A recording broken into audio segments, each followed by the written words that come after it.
I am doing a surprise read of an excerpt from my third book in my series, uh, the Blood and Ancient Scrolls series. This is the third book, Blood Ad Infinitum. Um, I just did a reading in a private group, and I wanted to share it with fans. Um, so That's better. Few things before I start, or just a couple things. Um, as I said, this is the third book in the series. As I read, you'll hear some words you don't know. That is because I created a language for the series. Um, you should be able to pretty much get everything from context. Uh, it's a vampire language. The word that the vampires use for themselves is Amer. The word for mortal humans is Ki, and um, you should probably be able to get everything you need from there. If you decide you want to buy the book, then there's a dictionary at the end, so you can always go look things up. Um, and I'll put it online too. Okay, we're gonna start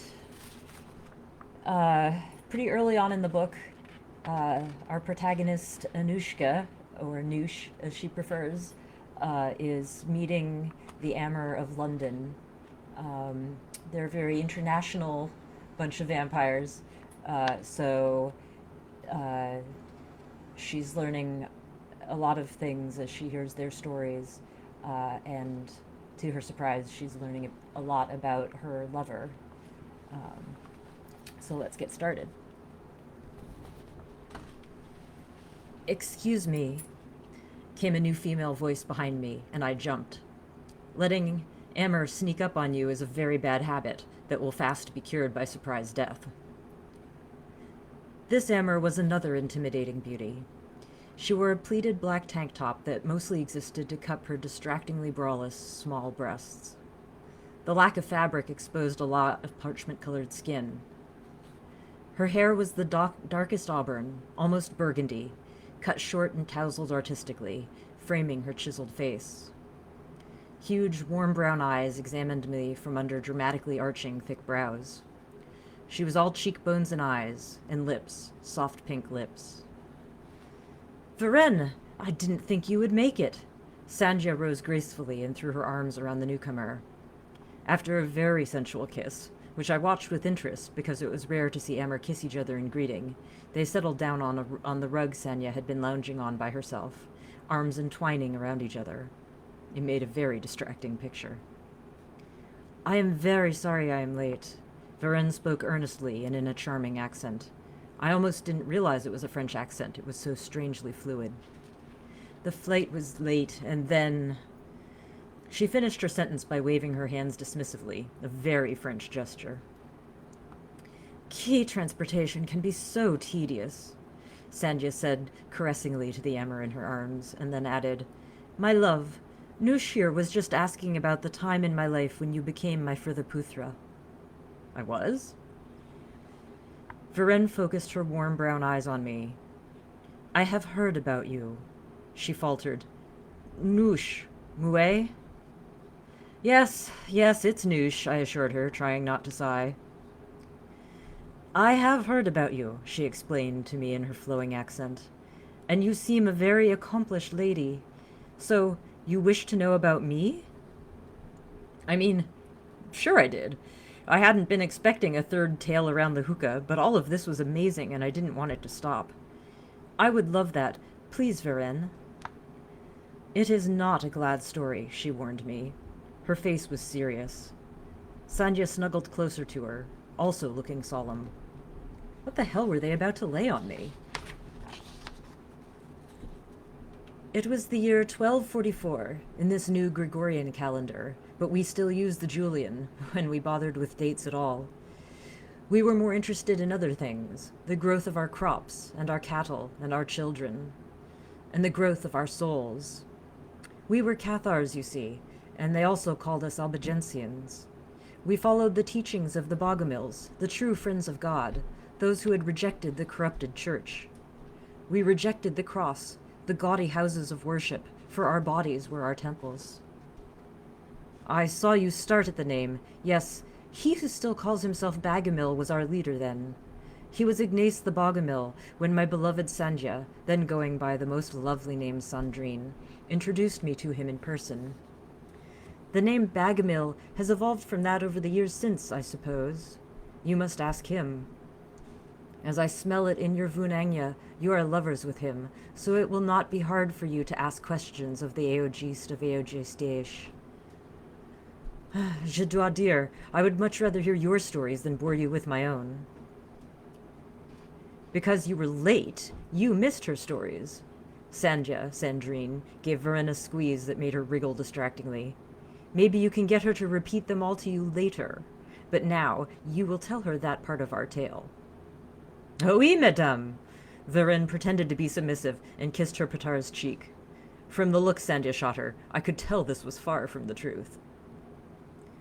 Vérène sobered. As I say, this was not an amusing tale to recount. We good Christians knew that the Pope, so far away in Rome, hated us, that his corrupted worship of the evil god, and not the good god, was threatened by our telling the truth. But we were no threat to him. He could call himself Christian and run the rest of the sinful world just as he wanted. We just wanted to live well and support our bonhomme, our parfait, who supported us croyants, believers, in throwing off the sin of the material world. It was a hard life, but full of love in our community. Sandrine was a parfaite, for women could equally be adepts in our faith. She seemed to us all very holy, because she did not eat the food of the earth, and she did not commit fornication with men. When she took me on as her particular student, she showed me that she could be sustained on the holy blood from my body, and that her feasting was graced by the good God, by the joy and repletion it brought to us both. I can see you are wondering, did she tell me about the Ammer? Not at that time. It would have confused me, and indeed, she was very committed to the ideals of Bagamilism. As indeed I still am, added Sanjia softly. The fact of the Ammer being who they are does not change my beliefs, as it has never changed our Aogists. They have not changed since I called him Bagodat. The good God is the wise Lord. Christ spreads the message of eternal life and love, as did Zarathustra. It is only the key languages that speak of our faith, that are mutable. Oui, mon amour. But at the time of which I am telling, I did not understand this.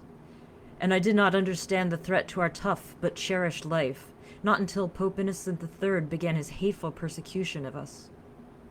There was no doubt for any one of us as his soldiers chased us from our villages, killing any and every one of us they could catch. Eventually, what had been thriving communities throughout the Languedoc, thousands and thousands of people were killed, hundreds at a time hanged, or burnt at the stake, or just hunted down like animals, dispatched, spat upon. We fled to Montségur, a small fortress on a high hill which had become the seat and head of our church. Cowering within its fortified walls were about 200 bonhommes and other refugees. 100 fighters defended us against 10,000 troops sent by the Seneschal of Carcassonne and the Archbishop of Narbonne, paid off by his vileness, the Pope. We were besieged there from May through a summer and a winter that was more bitter than you can imagine. We were starving, freezing, filthy, yet our faith brought us endurance. We made it until March, when the food ran out entirely. Our parfaits were Ammer. I now understand. It was how they could survive without eating. But they needed blood, as any Ammer does, and there were too many Ammer in that small space and too few Ki. As it was too many Ki for the small amount of food we'd carefully hoarded through the winter. Our parfait told the Ki lay people to give themselves up. They would be allowed to survive, albeit with yellow crosses sewn into their clothing, shunned from community life. Our bonhommes were not given such generous terms, and they were burned, 200 of them, on a massive pyre. As you know, this is the way to keep an Ammer from rising again. The church knew that our powerful parfait could survive almost anything on the strength of their faith, but not the fire. It was at Montségur where I met Ignace the Bagamil. He was rumored to have been descended from the first Bagamil himself, the very first to preach our beliefs, back in the 900s in Bulgaria. I now understand, of course, that they were one and the same man. But even having the family connection meant impossibly much to us, who could not know of Amer lifespans. Ignace kept us together in those 9 terrible months. He gave his own voon to the Amer who were becoming weak, and he gave the wisest counsel to all. He, of course, was gratified to have Sandrine, the woman he remembered so fondly as his little Sanjia, at his side, helping him in every way. And where Sandrine was, there also was I. She had made me her Amernafsh, and my voon had strengthened her in those impossible nights. Before long, Ignace and she were asking me if I would let the others partake of my voon to help them survive. We could not have made it all those nights without the Amernafsh who were made in the desperation of those nights, who let themselves be drained near dry over and over to feed the starving bonhomme. There were only his Cheish, no Amer giving back, in the blood-giving role of Backhead Vunho. I do not wish to describe anything more than that. It was horrific. I often felt that I would never feel warm again, nor ever be able to eat or drink enough to fill my hunger and my thirst. At the end, it was decided that Ignace and a few others should escape, the night before the rest of the parfait made their big sacrifice. Sandrine and I joined him, and a couple other Amer. We dared not risk any more, because if it were known that any parfait had escaped, they would never have ceased tormenting our people to hunt them down. There was a well. Its water had kept us alive these 9 months, but it was also an unexpected means of escape. If you swam down, past where you thought your lungs would burst, there was a ledge you could climb out upon, grasping in gratitude for that first sweet, burning breath. There were some caves and a series of tunnels that led down the bottom of the Pogue, the peak upon which the fortress rested, and away from the enemy encampments all around it. We ran for our lives. We hid in the woods during the day, in caves if we could find them. Once we got out past Nice, we felt brave enough to hide in people's homes. Along the way, we found scattered fugitives of our faith. They were meeting surreptitiously in forests and mountainous wilds. We told them that they must escape past anywhere within papal reach. We kept pushing through Italy and did not feel safe again until we reached the Balkans. Bulgaria was where Bogomil had begun his reformation, so it called to us fugitives as the only home we could imagine. Sanjia and I, now living under the names Sashka and Zornitsa, remained there for some years until we both felt the call to go our own ways in the world. Ignace, now going by Ignac, left us to go to Romania, the results of which have shaken the Amer world ever since. Oh, she's talking about Sandu. I'm never going to get used to having Vlad the Impaler as my lover. Vérène ended her horrifying tale by grinning at me. It was not in any way un-Amer. They had all survived horrors, as Key or as Amer or both. Apparently you just got used to it, and learned to look on the bright side, which for the Amer was the next sexy dinner time. Nehid passed the hookah back to Sanjia, who still sat resting her arm over her Furtherputhra's shoulders. Vérène took the mouthpiece next, and she and I sat and listened as the two formidable ancient Amer compared how their countries had changed over time. This normally would have fascinated the historian in me, but I was so overwhelmed that I could barely process all my thoughts. I was keeping watch, since Roy had drifted very casually toward us, working very hard at looking like he didn't care about anything. The back of my brain assessed his threat level, and classified it as, pay attention, but don't let him notice you are doing so. If I tried to put it into words, I would have said that he was too attracted to the sense of power, and my Amernafsh essence, and also that we were 4 attractive women, and he hadn't just flowed our way out of any conscious decision, just generalized lust. But that was all in the back of my mind. The conscious part was caught in the swirls and eddies of Nahid's and Sanjia's and Vérène's stories. So many centuries of continued existence. I could not imagine what it was like to be so full of experience. I tried to imagine Bagamil, so very long ago, as the Mazdak Nahid had known, or the Bagodat Sanjia had experienced in India. I could visualize him as the Ignace Vérène had met, because it was the same man Santu had told me about when he told me his own experiences of becoming Ammer. Bagamil ties all these stories together. He's not just the most ancient of the still extant Ammer. There's something more than that.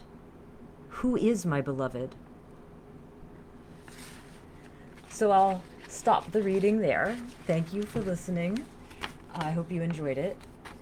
I will have links on the side to buy the books if you're interested. Please contact me to talk about history or vampires or anything geeky like that. I love it. So thank you again, and have a great day.